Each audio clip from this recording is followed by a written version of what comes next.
और सबसे पहले बात उपचुनाव की जंग की। छत्तीसगढ़ में एकमात्र रायपुर दक्षिण विधानसभा सीट पर उपचुनाव हो रहा है। बूथों पर सुरक्षा के पुख्ता इंतजाम किए गए हैं। तकरीबन 3 लाख मतदाता अपने मताधिकार का प्रयोग करेंगे। 1,33,800 पुरुष मतदाता हैं, 1,37,317 महिला मतदाता। मतदान के लिए 253 मतदान केंद्र बनाए गए हैं। वोटिंग की रफ्तार थोड़ी धीमी है, लेकिन धीरे धीरे ये रफ्तार बढ़ेगी। बीजेपी की तरफ से सुनील सोनी, कांग्रेस की तरफ से आकाश शर्मा मैदान में है। रायपुर दक्षिण का रण तो आज जनादेश तय कर देगा कि आखिर किसे मौका मिलेगा। जनादेश तय हो जाएगा, ईवीएम में कैद हो जाएगा। किसे रायपुर दक्षिण की जिम्मेदारी दी गई है, कौन आगे बढ़ाएगा बृजमोहन अग्रवाल की विरासत को। आज मध्य प्रदेश छत्तीसगढ़ की 3 सीटें, उनमें से छत्तीसगढ़ की 1 सीट रायपुर दक्षिण पर उपचुनाव 9 बजे तक की बात कर ली जाए। 8% से ज्यादा वोटिंग। सुनील सोनी शुभ मुहूर्त का इंतजार कर रहे हैं।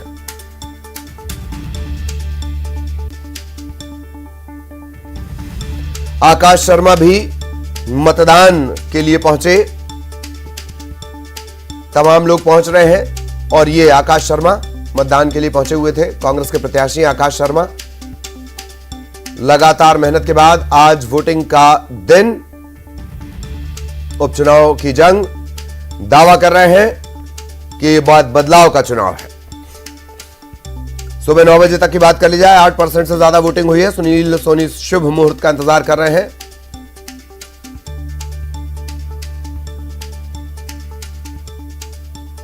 पुरुषों के साथ साथ महिला वोटर्स भी बड़ी संख्या में पहुंच रही हैं।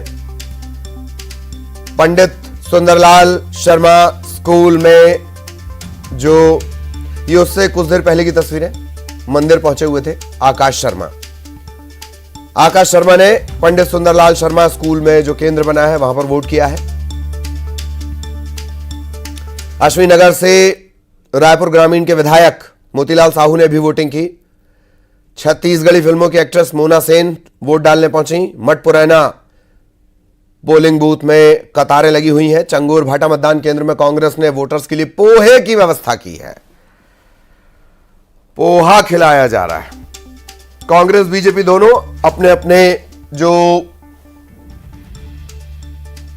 वोटर्स हैं उन्हें मतदान केंद्रों तक पहुंचा रहे हैं। सहयोगी युगल लगातार उनकी नजर बनी हुई है। एक बार फिर युगल के पास आपको लिए चलेंगे। युगल, क्या कुछ अपडेट, कहां इस वक्त आप, क्या तस्वीर? जी ललित, देखिए हम उस मतदान केंद्र पर हैं जहां पर जो बीजेपी के प्रत्याशी है सुनील सोनी वो आएंगे कुछ देर बाद ही और यहां पर आकर के मतदान करेंगे। जिस तरह से जैसा बताया जा रहा है कि यहां पर जो मुहूर्त का इंतजार हो रहा है और अब देखिए मतदाता हैं और लगातार आ रहे हैं, मतदान कर रहे हैं। देखिए कितने बुजुर्ग मतदाता हैं और जिस तरह से वो दिव्यांगता है की दंश झेल रहे हैं, बावजूद इसके वो लगातार यहाँ पर मतदान करने आ रहे हैं। और यही है जो लोकतंत्र की इस खूबसूरती की खासियत यही है कि लोकतंत्र के इस पर्व में हर कोई बढ़ चढ़कर हिस्सा लेते हैं। और ये देखिए इसी पोलिंग बूथ पर आएंगे और यहाँ पर मतदान है वो होगा। और आप देखिए हालांकि गुलाबी ठंड है, ठंड उतनी नहीं है, बावजूद इसके जो मतदाता हैं वो कुछ कहा जा सकता है कि लेट से आ रहे हैं और शहरी क्षेत्र है, तो इस लिहाज से ये कहा जा सकता है कि जो मतदाता हैं थोड़ा विलंब से आते हैं। लेकिन यहाँ जिस तरह से वोटों की प्रतिशत होती है, बृजमोहन अग्रवाल लगातार 8 बार से इस जो विधानसभा से जीते आ रहे हैं, तो इसलिए बीजेपी को ये सीट है आसान सीट लगती है। लेकिन युवा चेहरा कांग्रेस की ओर से है, तो ऐसे में कांग्रेस भी अब पूरी तरह से उत्साहित है और वो कह रही है कि इस बार जीत बदलाव की जीत होगी और बदलाव होगा उनका और जीत कांग्रेस की सुनिश्चित होगी। फिलहाल देखना ये होगा कि आखिर मतदाता हैं किसके चेहरा पर विजयी जो ताज है वो रखते हैं। और इसी पोलिंग बूथ पर कुछ देर बाद ही सुनील सोनी आएंगे और मतदान करेंगे। जी ललित। बिल्कुल बिल्कुल, बहुत धन्यवाद युगल आपका इस अपडेट के लिए। और युगल की नजरें लगातार बनी हुई हैं, आगे भी उनके जरिए अपडेट अपने दर्शकों तक पहुंचाएंगे। खबरों के सिलसिले को आगे बढ़ाते हैं। रायपुर में शंकर नगर के सिंधु भवन में धर्मांतरण का मामला सामने आया है। यीशु मसीह भक्ति सत्संग कार्यक्रम की आड़ में धर्मांतरण के आरोप लगे हैं। बड़ी संख्या में बजरंग दल और विश्व हिंदू परिषद के कार्यकर्ता मौके पर पहुंचे, विरोध प्रदर्शन किया और संगठनों ने प्रार्थना और सत्संग के नाम पर धर्मांतरण के आरोप लगाए हैं। पुलिस मौके पर पहुंच गई है। दोनों पक्षों को समझा बुझाकर शांत करवाया गया मामला। इस बारे में विश्व हिंदू परिषद और बजरंग दल ने थाने में शिकायत दर्ज करवाई है।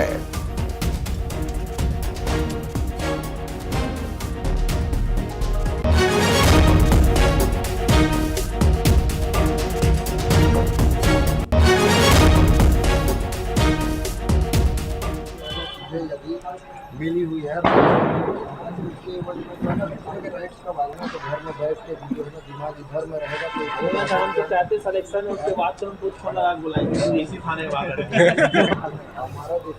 जो है ना। और क्या कुछ ये मामला है, कैसे समझाइश देकर मामले को शांत कराया गया। गंभीर आरोप लग रहे हैं। युगल लगातार हमारे साथ बने हुए। युगल, फिर से धर्मांतरण के आरोप इस बार राजधानी में। जी जी बिल्कुल, देखिए कोंडागांव, रायगढ़ और अब रायपुर में इस तरह के धर्मांतरण के जो मामले हैं वो लगातार प्रकाश में आ रहे हैं। सिंधु भवन में कुछ सभाएं हैं वो वहां पर आयोजित की गई थी। जैसे ही हिंदू संगठनों को इसकी जानकारी मिली, वहां पर पहुंचे और जमकर हंगामा भी हुआ था, क्योंकि बिना अनुमति के इस तरह के जो सभाएं हैं वो की जाती है और इन्हीं सभाओं के माध्यम से धर्म परिवर्तन का खेल है वो खेला जाता है।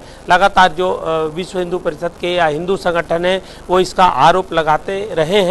जब इसकी सूचना खमारडी थाने पुलिस को दी गई तो उसके बाद पुलिस वहां पर पहुंची और दोनों ही उनको समझाइश दे करके वहां से रवाना किया गया। लेकिन हिंदू संगठन से जुड़े हुए लोग ने खमारडी थाने में इसकी शिकायत की है और इस तरह से जो इलीगल तरीके से जो धर्मांतरण हो रहा है या उस पर जो आरोप लग रहे हैं ललित, उसको लेकर के उन्होंने आपत्ति दर्ज कराई है। फिलहाल इसकी शिकायत खमारडी थाने में की गई है और अब पुलिस इस मामले की पूरी विवेचना है वो कर रही है। और इस तरह के मामले हैं लगातार सामने आ रहे हैं। धर्मांतरण को लेकर के छत्तीसगढ़ में गाहे बगाहे आरोप और प्रत्यारोप का दौर है ललित, वो लगातार लग ही रहा है। और इस बीच राजधानी में अगर इस तरह के मामले अगर प्रकाश में आ रहे हैं तो ये काफी चिंताजनक भी है और गंभीर विषय भी है। जी जी जी, कईयों की तो राजनीति ही इसी बात से चल रही है। बहुत धन्यवाद आपका इस तमाम अपडेट के लिए और सहयोगी युगल विस्तार से जानकारी दे रहे थे।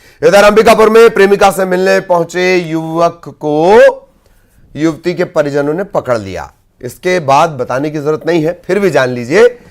युवक की जमकर धुनाई कर दी गई। युवक का पिटाई का वीडियो सोशल मीडिया पर वायरल हो रहा है। लखनपुर थाना इलाका मानपुर गांव का वीडियो। मिलने गए थे मोहब्बत से, घर वाले मिल गए और इसके बाद क्या हुआ वो तस्वीरों में देखिए। युवती के परिजनों ने इसे पकड़ा, जमकर इसकी धुनाई की। ये पिटाई का वीडियो सोशल मीडिया पर लगातार वायरल हो रहा है।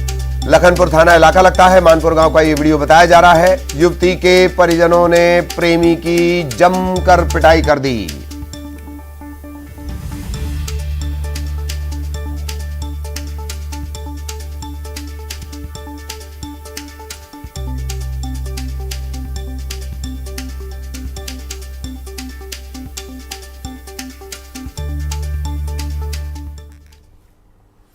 और बड़ी खबर जगदलपुर से, बोरा गोदाम में भीषण आग लगी है। इसके चलते गोदाम में रखा सारा सामान जलकर खाक हो गया। चूंकि बोरे यहां पर रखे हुए थे और बहुत तेजी से, बारदाना जिसे आप कहते हैं, बहुत तेजी से ये आग पकड़ते हैं। फायर ब्रिगेड ने आग पर काबू पा लिया है। और ये सब हुआ क्यों? गोदाम के पास पटाखा जलाने के कारण आग लग गई। बोध घाट, जगदलपुर के बोध घाट थाना क्षेत्र का ये पूरा मामला है। पटाखे फोड़े गए, चिंगारी निकली, आग लग गई।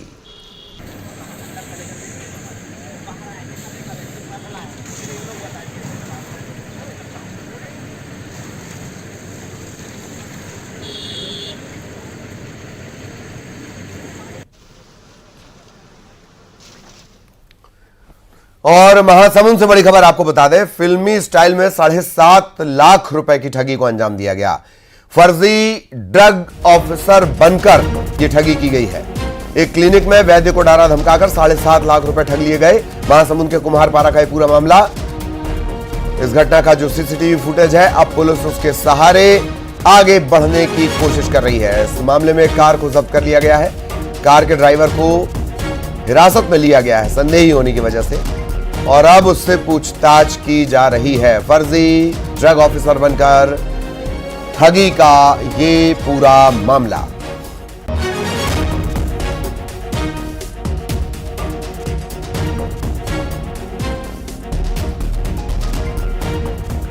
पहले आया, क्लिनिक में बैठा, क्यू में बैठा, थोड़ी देर के बाद क्लिनिक में प्रवेश किया और फिर अपने आप को एक ड्रग इंस्पेक्टर के रूप में बताया और छापामारी कार्रवाई के तहत वो अंदर प्रवेश किया था और अपने आप को फर्जी आईडी दिखा के डराया धमकाया, क्लिनिक को सील करने के लिए बोला और आपको जेल कर दूंगा, ये सब मेरे को डराया धमकाया, ये सब बोल रहा था। वो पहले डराया, कितना पैसा है? तो मैं बोला भाई मेरा तो 1 ही लाख है चिल्हर मिला के। फिर तो घर में जितने पैसे थे, अब मैं बहुत डर गया था, तो कम से कम उससे छुटकारा मिलेगा करके मैं वो सारे पैसे उसको दे। वर्तमान में हमको सीसीटीवी फुटेज प्राप्त हुए हैं और जिस वाहन से वो घटना घटित करने के लिए आए हुए थे वो वाहन हमें मिल गया है। अब आगे और जो टेक्निकल साक्ष्य हैं उसके आधार पे आरोपी की पता तलाश की जा रही है। आरोपी के द्वारा ड्रग इंस्पेक्टर के रूप में महासमुंद से शेख इमरान हमारे साथ जुड़े हुए हैं। शेख इमरान, क्या कुछ अपडेट इस मामले में? जी ललित, ये जो मामला है महासमुंद के कुम्हारपारा में संचालित आयुर्वेदिक नाड़ी वैद्य का एक है। यहाँ एक साथी जो ठग है वो बकायदा कार से सूट बूट पहनकर पहुंचता है और अपने आप को वो एक ड्रग इंस्पेक्टर बताता है। ड्रग इंस्पेक्टर बताकर जो वहाँ नाड़ी वैद्य है नारायण गुप्ता, उनको डराता धमकाता है, क्लिनिक को सील करने की धमकी देता है। इस डर की वजह से जो क्लिनिक जो संचालक है वो उन्हें 7.5 लाख रुपए दे देता है। इसके बाद जो आरोपी है उस कार में बैठकर फरार हो जाता है और ये पूरी तरह से जो घटना को अंजाम दिया गया है, ये स्पेशल 26 जो फिल्म है इसकी तर्ज पर इस ठगी को अंजाम दिया गया है। इस ठगी के बाद जब एहसास होता है, जो नाड़ी वैद्य है उसको एहसास होता है, तो इस पूरे मामले की FIR दर्ज कराई जाती है और ये पूरे जो घटना है ये CCTV में कैद है, जिसमें साफ दिखाई दे रहा है कि सूट बूट में जो है आदमी जो है वो गाड़ी में बैठ रहा है। इसके बाद जो पुलिस है CCTV फुटेज के आधार पर उस वाहन को, तो वाहन ड्राइवर को हिरासत में लेकर पूछताछ कर रही है। कहीं ना कहीं ये एक बड़ा ठग है जो इसी तरह घटना को अंजाम देता है। हालांकि आरोपी के पकड़े जाने के बाद और भी खुलासे हो सकते हैं कि कितनी बार इस तरह के घटना को अंजाम दिया है। फिलहाल महासमुंद के कुम्हारपारा में जो आयुर्वेदिक नाड़ी वैद्य है इससे इस ठगी को गया है। अब इस पूरे मामले को लेकर महासमुंद पुलिस जो ड्राइवर है उससे पूछताछ कर रही है और मुख्य आरोपी जो फरार है उसकी पतासाजी में लगी हुई है। जी चलिए, बहुत धन्यवाद आपका शेख इमरान इस तमाम जानकारी के लिए। इधर कांकेर में एक भालू कुएं में गिर गया। वन विभाग को तुरंत सूचना दी गई। वन विभाग की रेस्क्यू टीम ने भालू को कुएं से बाहर निकाला। कन्हारपुरी गांव में एक भालू, यह दरअसल घर के कुएं में गिर गया था। रेस्क्यू टीम ने सीढ़ी लगाई और फिर भालू का रेस्क्यू किया गया। इस सीढ़ी को और रस्सी को पकड़कर भालू ने चढ़ने की कोशिश की और इस तरह से इसका रेस्क्यू हुआ। बलरामपुर में हाथियों के दल ने जमकर उत्पात मचाया है। हाथियों ने ग्रामीण के घर को तोड़ डाला है। घर के सामान को तहस नहस कर दिया। घर में रखा अनाज भी हाथी खा गए। इतना ही नहीं, इन्होंने फसलों को भी नुकसान पहुंचाया है। मुरका तलैया पारा में हाथियों ने जमकर उत्पात मचाया। 10 से 12 हाथियों का यह दल है। बलरामपुर वन परिक्षेत्र में लगातार घूम रहा है। वन विभाग ने गांव वालों को सावधान रहने के लिए कहा है। और कोरबा से हाथियों की मस्ती का वीडियो भी सामने आया है। सरमा से तनेरा रोड के किनारे 2 दंतैल हाथी लड़ते नजर आए। कटघोरा वन मंडल के पसान रेंज में 50 हाथियों का दल मौजूद है। वन विभाग की टीम हाथियों की निगरानी और इस समय हमारे प्रदेश के मंत्री, सांसद, विधायक और पूरे जिले के हजारों वॉलंटियर्स, यूथ पदयात्रा में शामिल हो रहे हैं।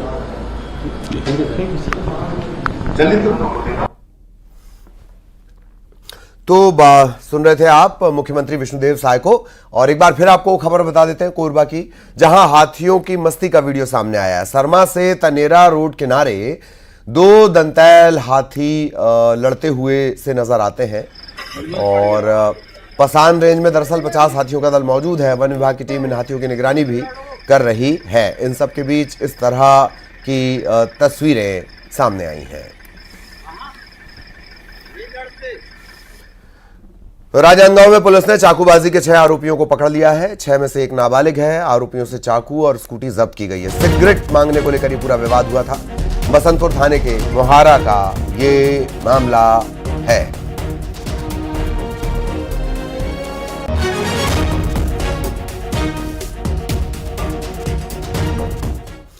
अंबिकापुर में हार्डवेयर की दुकान में चोरों ने धावा बोला। चोर CCTV camera, DVR, paint, pipe ऐसे तकरीबन 50,000 से ज्यादा का सामान ले गए। इसी दुकान में पहले भी चोरों ने धावा बोला था। पहले हुई चोरी का सुराग नहीं लग पाया। नई चोरी का चैलेंज मिल गया पुलिस को।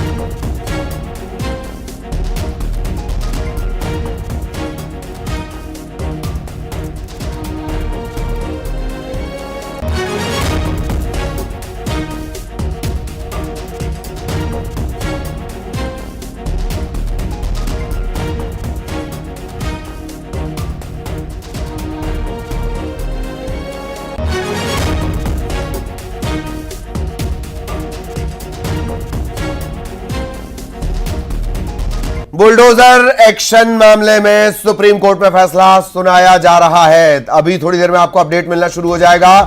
बुलडोजर एक्शन मामले में सुप्रीम कोर्ट में आज अहम सुनवाई और आज फैसला। 2 जजों की बेंच फैसला सुना रही है। सजा में घर तोड़ना सही नहीं हो सकता। घर सपना है, कभी ना टूटे। सुप्रीम कोर्ट फैसला सुना रहा है। इस पर सभी की नजर बनी हुई थी। किसी का घर उसकी अंतिम सुरक्षा होती है। यूपी के बुलडोजर एक्शन से जुड़ा हुआ मामला। जस्टिस बीआर गवई की अध्यक्षता वाली बेंच अपना फैसला सुना रही है। बुलडोजर एक्शन के खिलाफ जमीयत उलेमाए हिंद समेत कई याचिकाएं डाली गई हैं। मध्य प्रदेश का भी गहरा ताल्लुक इससे है। सुप्रीम कोर्ट ने इस मामले में पिछली बार यूपी सरकार को फटकार लगाई थी। बुलडोजर एक्शन पीड़ित को 25 लाख रुपए देने के लिए कहा था। और अब बुलडोजर एक्शन पर सुप्रीम कोर्ट बहुत बड़ा फैसला सुना रहा है। सारे देश में इसका असर होगा। घर तोड़ना सही नहीं हो सकता। घर एक सपना है, कभी ना टूटे। घर अंतिम सुरक्षा है। बुलडोजर एक्शन को लेकर सुप्रीम कोर्ट के इस फैसले पर सबकी निगाहें थी। आज फैसला आ रहा है। 2 जजों की बेंच है।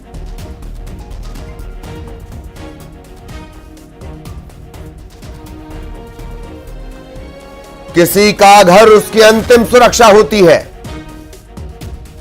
मकान गिराकर किसी को सजा नहीं दी जा सकती। घर तोड़ना सही नहीं हो सकता। बुलडोजर एक्शन को लेकर सुप्रीम कोर्ट यह फैसला सुना रहा है। 2 जजों की बेंच, जस्टिस गवई इसमें है।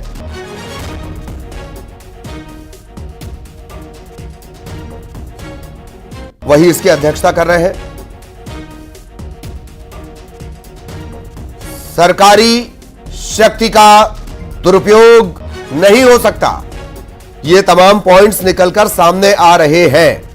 बड़ा फैसला, सबकी निगाहें इस फैसले पर थीं। पिछली बार भी जब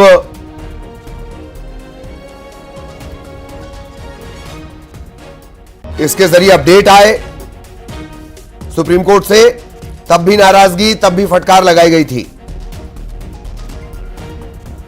बीआर गवई, जस्टिस विश्वनाथन की बेंच सुनवाई कर रही है।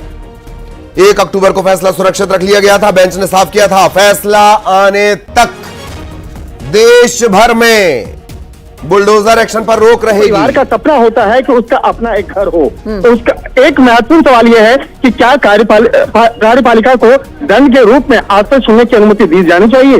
देखिए, इस शब्द के बहुत मायने निकाले जा सकते हैं। हालांकि अभी फैसला जो है अभी इस मामले पर फैसला भी जाना बाकी है। और इस मामले पर कोर्ट ने यह भी कहा कि हमें विधि के शासन के सिद्धांत का विचार करने की आवश्यकता है, जो भारतीय संविधान का आधार है। जस्टिस गवई ने यह भी कहा कि कानून का शासन लोकतांत्रिक सरकार की नींव है। मुद्दा आपराधिक न्याय प्रणाली में निष्पक्षता से संबंधित है, जो यह अनिवार्य करता है कि कानूनी प्रक्रिया आरोपी के अपराध के पूर्वाग्रह से ग्रसित न हो। देखिए, इस मामले को वो और एक लाइन में आगे समझते हैं कि जिस तरह से पिछली सुनवाई के दौरान में कोर्ट ने काफी सख्त टिप्पणी करते हुए और जो उस वक्त में मौजूदा जो तत्कालीन चीफ जस्टिस ऑफ इंडिया थे उनका कहना था कि जिस तरह से उत्तर प्रदेश के एक पत्रकार का घर तोड़ा गया था और इस मामले को लेकर जिस तरह से याचिका दायर की गई थी, वो याचिका बाद में सुप्रीम कोर्ट तक पहुंची और उस मामले पर जिस तरह से कहा गया कि उस जो पत्रकार है, उस जो याचिका करता है उसको 25 लाख रुपए दिया जाए। लेकिन इसके साथ ही कई सवाल भी किए गए थे कि क्या किसी का घर भी ऐसे ही बिना वजह से इसे तोड़ा जा सकता है? क्या ऐसे ही अगर हालांकि इस मामले पर कोर्ट को बताया गया था यूपी सरकार के द्वारा कि नहीं, उस वक्त में वो अतिक्रमण का ये मामला था, अतिक्रमण की वजह से उसका घर तोड़ा गया। हालांकि इस मामले पे सवाल ये भी किया गया था कि कुल कितने ऐसे अवैध निर्माण के जो मामले हैं जहां पे कार्रवाई की गई, तो उस वक्त में बताया गया था कि तकरीबन 123 से ज्यादा ऐसे मामले देखने को मिले थे। लेकिन जिस तरह से घर तोड़ने की बात थी और जिस तरह से ये राज्य सरकार के द्वारा कहा गया था कि वह सड़क के चौड़ीकरण की वजह से उन लोगों के घर तोड़ा गया, तो कहीं न कहीं इस मामले पर जिस तरह से कोर्ट की सख्त टिप्पणी पिछली बार भी देखने को मिली थी, तो आज कहा जा सकता है कि जिस तरह से कोर्ट का जो रुख है वो बेहद सख्त नजर आ रहा है और इस मामले पे देखना लाजमी होगा कि आगे क्या फैसला दिया जाएगा। और इस मामले में जस्टिस गवई की अगर बात करें तो जस्टिस गवई जो है इस मामले में उन्होंने भी कहा है कि हमें विधि के शासन के सिद्धांत का विचार करने की आवश्यकता है, जो भारतीय संविधान का। तो इधर शंकर, बहुत धन्यवाद आपका। तो इधर सवाल पूछे जा रहे हैं, पता करो क्या पत्रकार के घर की तरफ बुलडोजर जा रहे हैं। खैर, ये कहा गया था कभी किसी दौर में। अशरफ हमारे साथ जुड़े हुए, अशरफ के पास आपको लिए चलेंगे। अशरफ, बहुत सारी टिप्पणियां आ रही हैं धीरे धीरे। मार्के की बात ये, कार्यपालिका न्यायपालिका की जगह नहीं ले सकती, इतना ही काफी है। अशरफ।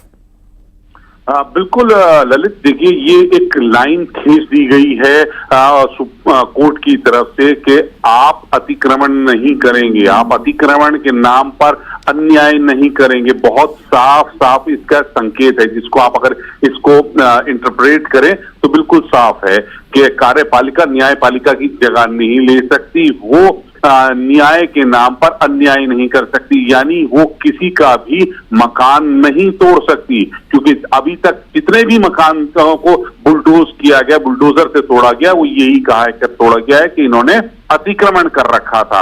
अतिक्रमण क्योंकि और जबकि आरोप ये होता है कि किसी मामले में आरोपी है और उसके बाद ये एक्शन लिया जाता है सरकार की तरफ से, तो कोर्ट ने इसको भी कहा है कि मतलब क्या हुआ, कितने ऐसे केसेस हैं, तो ये सरकार खिल चुकी थी। और इस पर अब सुप्रीम कोर्ट ने बिल्कुल साफ कर दिया है कि कार्यपालिका न्यायपालिका की जगह नहीं ले सकती है, घर नहीं तोड़ सकती है जो किसी भी कारण से, मतलब उन्होंने साफ कर दिया कि अतिक्रमण के नाम पर आप इस तरह से किसी का भी घर नहीं तोड़ सकते, आपको अपनी सीमा में रहना पड़ेगा। एक लंबी सीमा खींच दी गई है और बिल्कुल साफ कर दिया गया है कि कहां तक किसकी क्या न्यायपालिका की सीमा कहां है और कहां तक कार्यपालिका की सीमा है। तो इससे साफ समझ आ सकता है कि कोई भी एक दूसरे के क्षेत्र में अतिक्रमण नहीं करेगा। ललित, बिल्कुल बिल्कुल, एक दूसरे के क्षेत्र में अतिक्रमण नहीं करेगा। तो ये तय है कि no FIR, no arrest, no talk, फैसला ऑन द स्पॉट, ये सब फिल्मों में रहे तो ही अच्छा है। हालांकि अशरफ, इंतजार करना चाहिए। एक बात और कि मध्य प्रदेश का भी बड़ा गहरा ताल्लुक रहा है। मध्य प्रदेश के छतरपुर में जिस तरह का घटनाक्रम हुआ था, तो अब तो खैर पूरे देश के लिए ये लागू होगा। अशरफ। बिल्कुल, देखिए इसमें आप किसी एक राज्य की बात नहीं है, राजस्थान हो, मध्य प्रदेश हो, उत्तर प्रदेश हो, सब जगह ये बुलडोजर न्याय हुआ था। इसकी शुरुआत उत्तर प्रदेश से की गई थी, फिर इसको दूसरे राज्यों ने भी अडॉप्ट किया। मध्य प्रदेश में भी किस तरह के कई कार्य किए गए, चाहे वो इंदौर की बात कर लीजिए, छतरपुर कर लीजिए, कई इस तरह के उदाहरण हैं जहां पर आरोपियों के घरों को निस्तनाबूद कर दिया गया और यही उसमें दलील दी गई कि ये अतिक्रमण है। ठीक ठीक। तो अतिक्रमण के नाम पर, बेजा कब्जे के नाम पर बेजा कब्जा नहीं करना चाहिए। बहुत धन्यवाद आपका अशरफ इस तमाम जानकारी के लिए। तो एक बार फिर दोहरा दें, no FIR, no arrest, no talk, फैसला ऑन द स्पॉट। फिल्मों के लिए रहने देना चाहिए कुछ संवादों